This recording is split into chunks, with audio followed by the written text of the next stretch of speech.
I just finished applying the Snow Tex for the faux salt. Super quick, super easy, and also I like it because it can cover up if some of your layers edges didn't match quite well, so this kind of disguises it. So now what I'm going to do is I'm going to take some diamond dust. Again, you can find this probably near the glitter in your craft stores.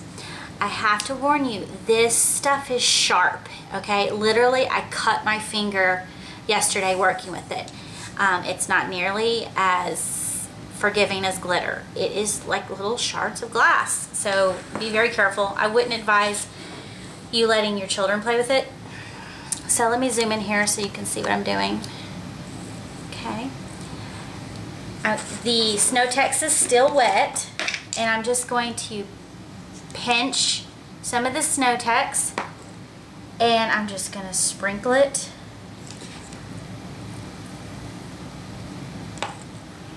Sorry, I'm going to take some of the diamond dust and just kind of sprinkle it in the Snow Tex.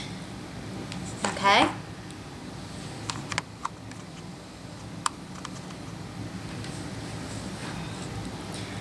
It is a little messy, but you know, crafting is not neat. Can't be a crafter if you're worried about being neat all the time. And then once I've sprinkled it all the way down, I like to press it in a little bit, but not too hard because I don't want to get rid of my dimension that the Snow Tex has created. So what this does is it's going to give that kind of shimmery effect that salt does. It glistens, and it will once it's dry. So I'm going to set that aside, and we'll go to the next step. Okay, now the next step, I have a different little model for you, and this one has the dried Snow Tex with the diamond dust already on it.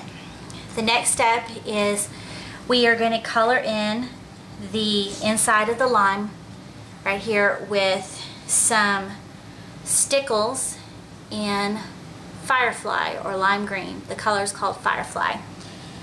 So all we're going to do is just, let me zoom in for you. Just take it and just kind of color in on the inside of the lime, just to give it, again, a little bit more dimension so that it's just not flat, boring foam. Okay? So when you're thinking about making props or out of foam or cardboard or foam core or whatever, you know, think about how can I make this interesting? How can I make it dimensional? What can I do? What products are out there that I can try? And honestly, I mean, I find that I consider part of my job for you guys out there is trying different products. And I've been really happy sometimes with the results with some products that have been on the shelves for a while, and I've just kind of walked right by them and never tried them. But having this blog and YouTube channel has really given me the opportunity to stretch myself as an artist and look for those more unusual products. Of course, stickles is not that unusual, but you know, I wasn't really using diamond dust before this, and Snow Tex either. Alright, so see how it gives it kind of a wet, juicy look? That's what we're going for on the inside of the lime. And stickles take a little bit to dry, but you know, this is a good project to do once the kids have gotten to bed and you have everything assembled and you just have to do the stuff that needs to dry overnight. So the next step is we're going to take some glossy accents. This is also a fun product that I've had in my drawer for a while and I haven't used. And I thought I would try it on this, and I am super happy with the way it turned out.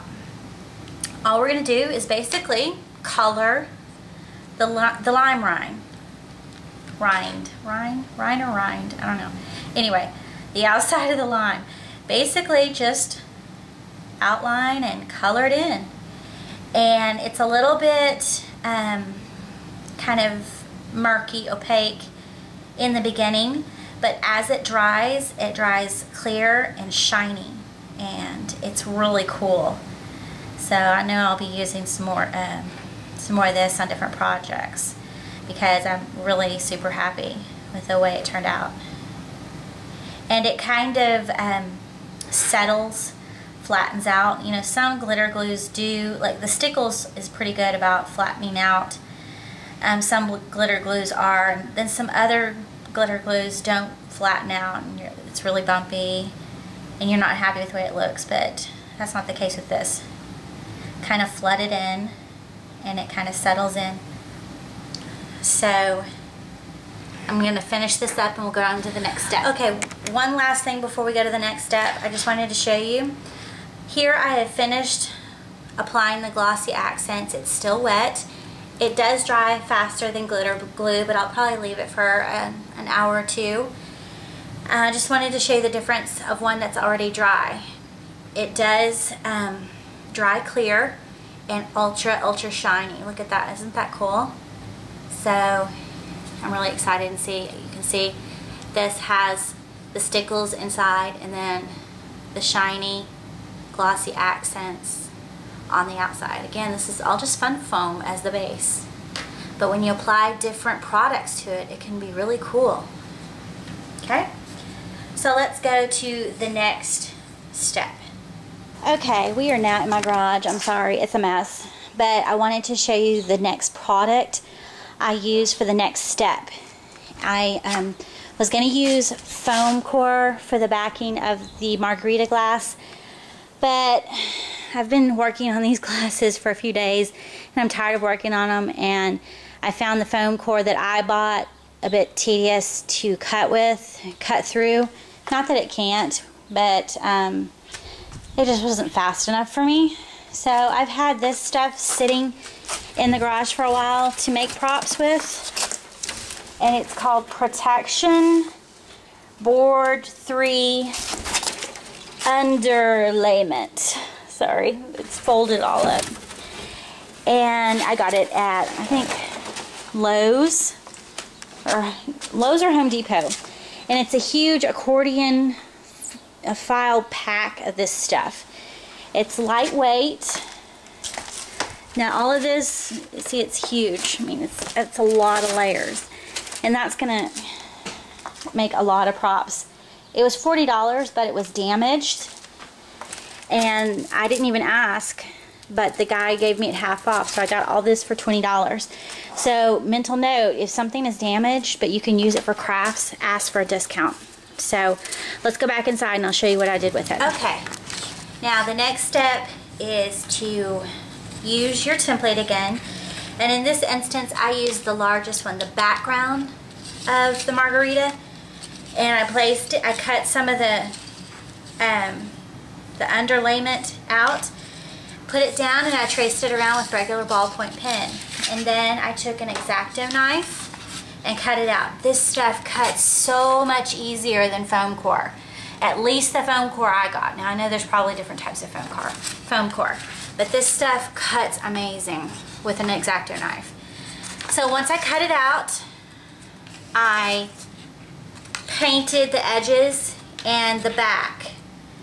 Now, you have to know that this right here is the front, but I don't care about the front because it's going to be glued to the foam Margarita. I care about the back, so flip it over and paint the back and the sides. And then all you do is, once that's dry, I use regular acrylic black paint. Once that's dry, and it paints very easily, one coat, because I don't really care about if it's completely even. It's just the back and the edges. Once that's dry, then you hot glue this to the back of your foam core. This is just to give it a little bit more heft and durability. In February, I just wired in the regular foam cupcakes to my garland, and it worked fine, but I thought for this door I would try a different technique with my props and stabilize it a little bit more. And it's still not heavy. Now, I haven't done this, but the last thing I'm going to do is take a piece of floral wire, lay it across, and hot glue it And that's how I'm going to wire it into my garland tomorrow. So there you have it. It's a bit tedious, but I think you'll probably agree. I think it's super cute. Doesn't that make you want a margarita? So let's get ready for Cinco de Mayo. Thanks a lot.